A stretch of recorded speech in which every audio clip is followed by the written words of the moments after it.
नमस्कार, आप देख रहे हैं स्वामी न्यूज और मैं हूं राजीव शर्मा।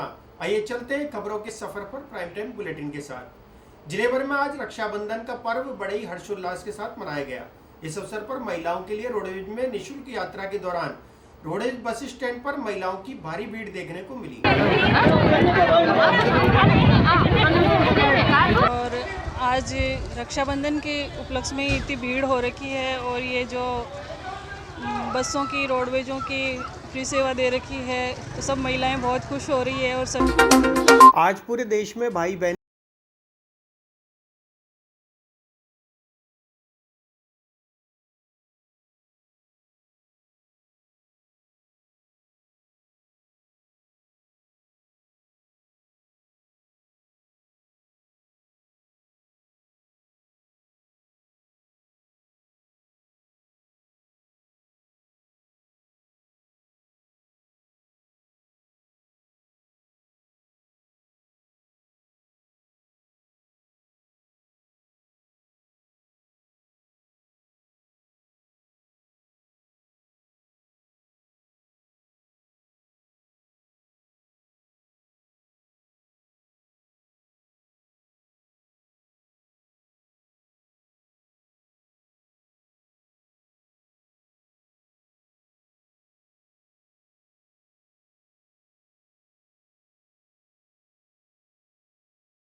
दिन श्रावणी उपाकर्म का दिन है, जो कि विशेष रूप से ब्राह्मण वर्ग के लिए ये त्यौहार होता है। ये उत्सव जो होता है, इसमें दशविध स्नान होते हैं, नाना प्रकार की औषधियों के साथ में स्नान होता है। इसका भाव इस प्रकार से होता है कि वर्ष पर्यंत किए हुए जितने भी त्रों में, उच्चारण में, किसी ज्ञात अज्ञात रूप से कोई पाप कर्म हुआ हो, कोई गलती हुई हो, इन सब को का क्षमा प्राप्ति का ये दिन होता है, जिसमें अनेक प्रकार से स्नान किए जाते हैं। और विशेष रूप से आपको इसका सारगर्भित बात बताता हूँ। जिस प्रकार से एक मोबाइल को चार्ज करने के लिए आपको 24 घंटे में एक बारी पावर सप्लाई देनी पड़ती है, उसी प्रकार से ब्राह्मणों के द्वारा किए हुए गत एक वर्ष के जितने भी कुछ अपराध हुए हों, जो गलतियाँ हुई, उन सब के पापों का शमन करना और पुनः रिचार्ज होने का ये त्यौहार होता है। कर्मकांड करने वाले ब्राह्मणों को विशेष रूप से इस दिन श्रावणी उपाकर्म अवश्य में अनिवार्य रूप से करना ही चाहिए। अगर वो नहीं करते हैं तो ये भार वो अपने स्वयं के ऊपर वहन करते हैं। जो ब्राह्मण कर्मकांडी ब्राह्मण श्रावणी उपाकर्म नहीं करता है, दशविध स्नान नहीं करता है, उन्हें कर्मकांड कराने का भी अधिकार नहीं होता है, ऐसा शास्त्रीय प्रावधान है। ब्रह्मा सावित्री वेद विद्यापीठ पुष्कर से मैं छात्रों को वेद पढ़ाता हूँ। हमारे यहाँ 140 छात्र हैं और 10 अध्यापक हैं। यहाँ पर आज सर्वप्रथम आप सभी को आज श्रावणी पर्व और रक्षाबंधन की हार्दिक शुभकामनाएं। हम जहाँ उपस्थित हुए हैं, यह तीर्थ गुरु पुष्कर राज का बड़ा परम ही दिव्य स्थान है और भगवान तीर्थ गुरु पुष्कर राज के सानिध्य में हमें यह श्रावणी पर्व उपाकर्म यह मनाने का अवसर प्राप्त हुआ है। आज श्रावणी पर्व क्यों कहते हैं? क्योंकि यह श्रवण नक्षत्र पर मनाया जाता है और श्रावण महीने के पूर्णिमा को यह पर्व मनाया जाता है। इस पर्व के अवसर पर हेमाद्री संकल्प होता है। हेमाद्री संकल्प कहते हैं, उसमें हम आज जहाँ बैठे हैं, सृष्टि के आरंभ से और इस स्थान तक किन किन स्थानों को पार करके और किन किन लोकों को पार करके हम यहाँ बैठे हैं, इस स्थान का उच्चारण कर लिया हमने, जिसमें ब्रह्मांड में हम कहीं भी हैं यह मालूम पड़ गया कि हम यहाँ बैठे हैं। संकल्प हुआ।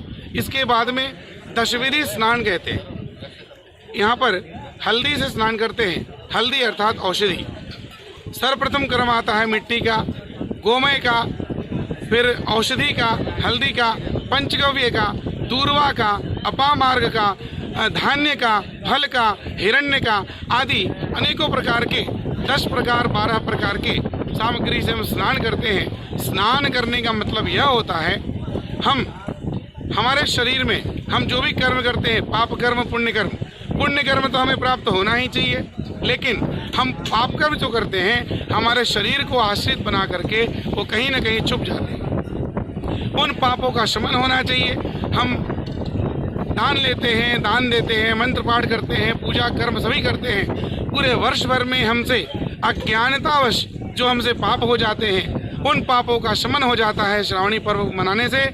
जानबूझ के पाप का तो कोई प्रायश्चित नहीं है, उसका तो दंड ही होता है, लेकिन अज्ञानतावश हुए पापों का नाश होता है, इसलिए यह पर्व मनाया जाता है। आप सभी पधारे और यह पर्व प्रतिवर्ष मनाते हैं, आप भी इसमें भाग लेवे। फिलहाल इस बुलेटिन में इतना ही। मुझे दीजिए इजाजत। हमारी फेसबुक पेज को लाइक करें, शेयर करें, फॉलो करें, इंस्टाग्राम को फॉलो जरूर करें, यूट्यूब चैनल को सब्सक्राइब करें, लाइक करें, बेल आइकन का बटन दबाना ना भूलें। देखते रहें स्वामी न्यूज। जय हिंद, जय भारत।